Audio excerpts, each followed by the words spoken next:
I had this conversation with another camper up here that was like, I love extreme ownership, but one of my friends has had trouble with it. And I said, oh, well, what type of trouble have they had with extreme ownership? Well, he's trying to get his team to take ownership, and they're not taking ownership. And I said, okay, more, expand. And basically it's like, oh, the team messed something up. And he's like, you guys got to take ownership with it and fix it.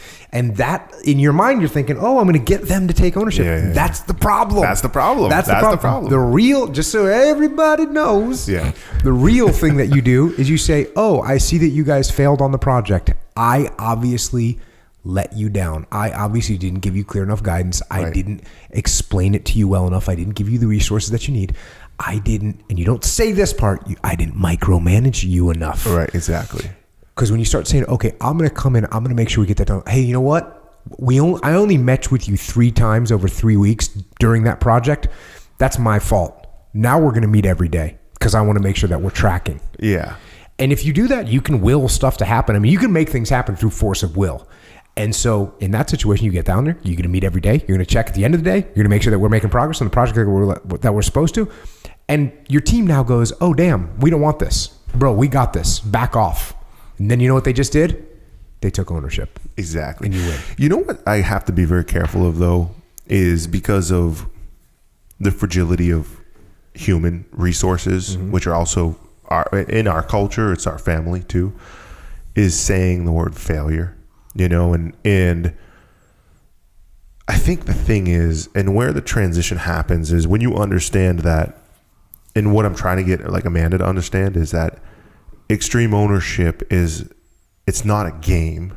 It's actually a way of thinking. And you really have to believe that. So when you're saying, hey, I gave you too much, I gave you so much, there's absolutely no way you could handle that. I failed you by asking you to do that. The words coming out of your mouth, you have to believe. A lot of people will say it, but they don't believe it innately. They don't believe it. Totally. And that is the ego, and that is actually getting it. And you have to take yourself and you have to put yourself in their shoes. And if you can't detach and do that, then you are playing a game. Yeah. You're playing a game, and it's not a game. It's not a game. Yeah, and I've said this one before where someone says, when I get in front of my team and I say, hey guys, this was my fault that this happens. And then someone on the team goes, yeah, it was your fault. And when I'll ask groups, I'll ask companies that. I say, what do you say to that? And people get all like, they get confused. They say, well, you should tell them about what the mistakes that they made so they can see. And it's like, no.